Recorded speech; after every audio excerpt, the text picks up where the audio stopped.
नमस्कार मित्रांनो, तुमचं स्वागत आहे माझ्या मिनी ब्लॉगमध्ये। तर सर्वात पहिले गुड मॉर्निंग सर्वांना। सकाळचे 7:30 वाजले होते आणि 7:30 वाजता इथे माझा स्वयंपाक चालू होता।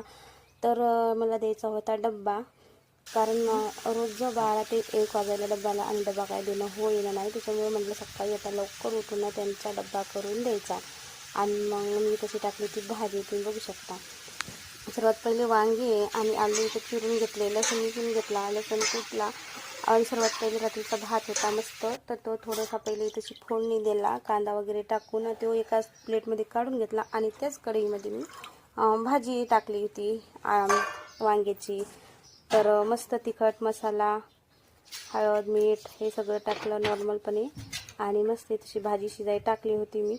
आणि त्याच्यानंतर मुलांच्या आणि त्यांच्या आंघोळी झाल्या होत्या, आंघोळी झाल्याबरोबर त्यांना चहा पाहिजेत, तर मी त्यांच्यासाठी इथे चहा टाकला होता।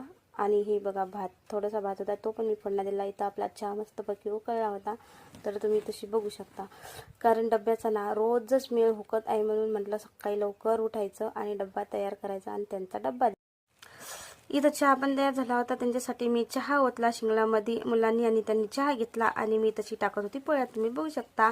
तर इथंशी मी त्यांच्या डब्यापुरत्याच पोळ्या टाकल्या होत्या आणि तो भात फोडणी दिला होता।